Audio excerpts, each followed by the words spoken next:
You start with Lectio here. And then you go to meditatio, meditation. And then you go to oratio, or spontaneous prayer, vocal. And then you go to contemplatio, contemplation beyond words. Very systematic.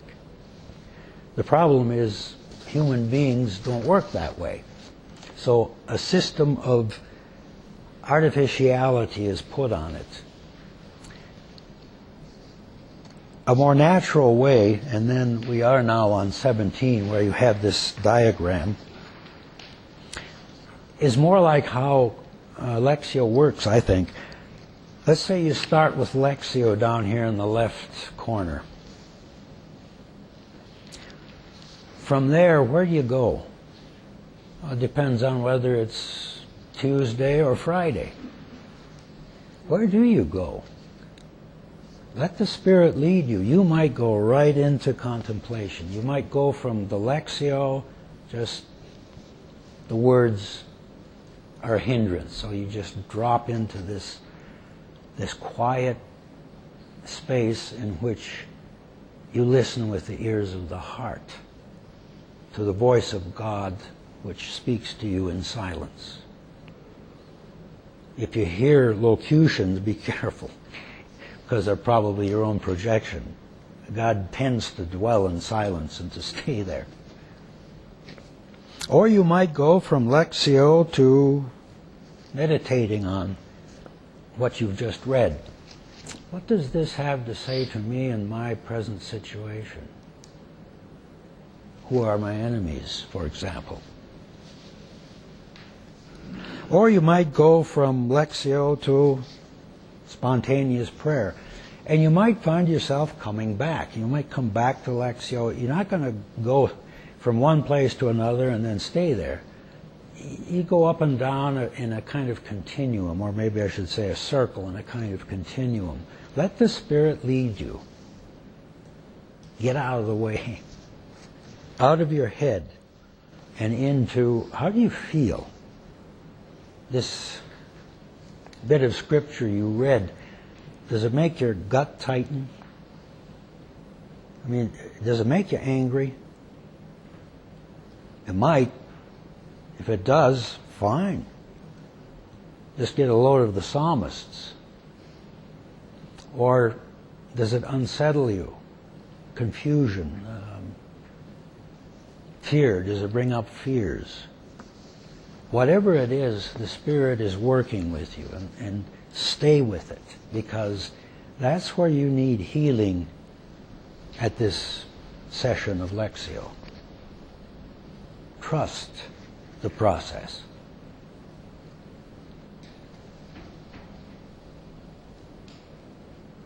So let's not try to cage the Holy Spirit. Let it fly where it will. Give God the freedom that God gives you. Don't control Him. From the first book of Kings, part of the Elijah cycle. Elijah went on a day's journey into the wilderness and came and sat down under a solitary broom tree. He asked that he might die. He's fleeing from Jezebel. Jezebel was the queen who wanted him dead. You've heard that saying about maybe a mean woman, she's Jezebel. Well, it goes back to her, and she's after Elijah, and he heads out in the desert. He says, "It is enough now. O Lord, take away my life, for I am no better than my ancestors." Then he lay down under a broom tree and fell asleep. Suddenly an angel touched him and said to him, "Get up and eat." He looked, and there at his head was a cake baked on hot stones and a jar of water. He ate and drank and lay down again. The angel of the Lord came a second time, touched him, and said, "Get up and eat. Otherwise the journey will be too much for you." He got up and ate and drank. Then he went in the strength of that food 40 days and 40 nights to Horeb, the mount of God. That's the proverbial 40 days and 40 nights. Means a long time. And Horeb is another name for Sinai. It has two different names from two different traditions. At that place he came to a cave and spent the night there. Then the word of the Lord came to him, saying, "What are you doing here, Elijah?" He answered, "I have been very zealous for the Lord, the God of hosts. For the Israelites have forsaken your covenant, thrown down your altars, and killed your prophets with the sword. I alone am left, and they are seeking my life to take it away." God said, "Go out and stand in the mountain before the Lord, for the Lord is about to pass by." Now there was a great wind, so strong that it was splitting mountains and breaking rocks in pieces before the Lord. But the Lord was not in the wind. And after the wind, an earthquake. But the Lord was not in the earthquake. And after the earthquake, a fire. But the Lord was not in the fire. And after the fire, a sound of sheer silence. When Elijah heard it, he wrapped his face in his mantle and went out and stood at the entrance of the cave. How did Elijah know when to stay back there in the back of the cave and when to come out? Well, he was a man of prayer. He was familiar with God's voice, which usually comes in whisperings. Spending time with the Lord in prayer, including Lectio, builds our relationship with God. It makes his voice more familiar to us. Like the shepherd calling each of his sheep by name.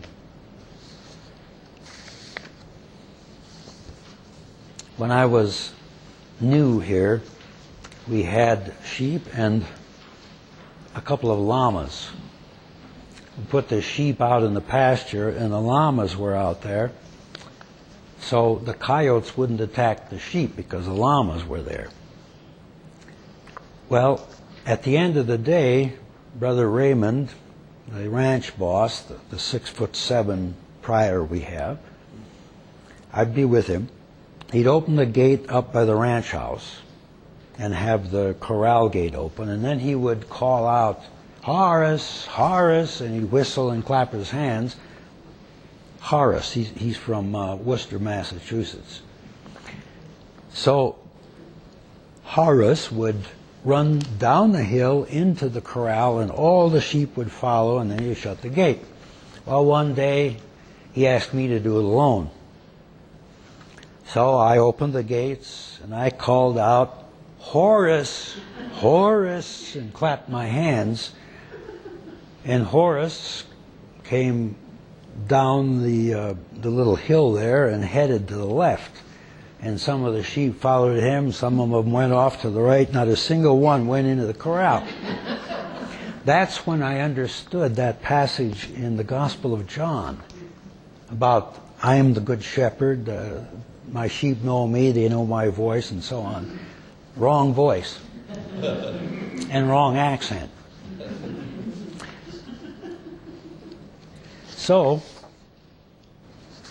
familiarization with the Lord, it can be done in many ways, but prayer is a particular one that says, okay, now I stop and this is time just for you. The way you would do with one of your children or with your spouse. Let's stop and take time, because if we don't, things aren't going to go well. You don't have to pray. You know that.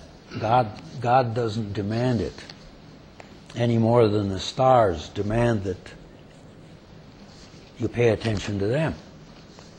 However, if you want to see the stars, you have to go out into the dark, into the night. If you want to spend time with God, you have to set it aside for prayer and waste that time for no other purpose than relationship. The God of Abraham, Jacob, and Isaac and Jacob is a person, not simply a prime mover or a force. But the God of the Jews, Christians, and Muslims, whatever personhood is, I don't know how you define it, but we know what it is because we live it. That's the connection created in His image. It's to be persons, and persons can have relationship.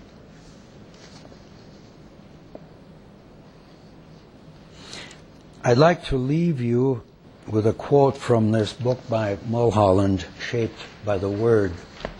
Get that? We are shaped by the Word. This is what he says.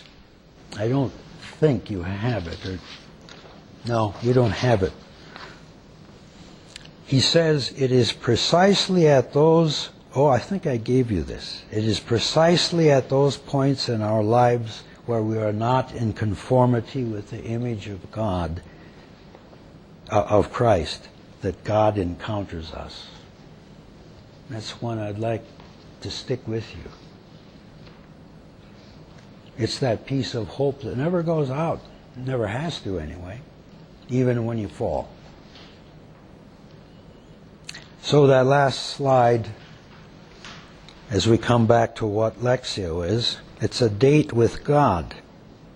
And to engage in it is to trust that the relationship it fosters is one of love. Indeed, it offers a taste of God's unconditional love. In Mark's Gospel, chapter, I think it's 14, maybe 13, I think it's 14, verses 3 to 9. It's the story, Mark's version of the story of the woman. The men are at supper, and this woman, who doesn't have a good reputation, comes in. There's courage to begin with. Talk about being vulnerable in that society. She shouldn't have been in there.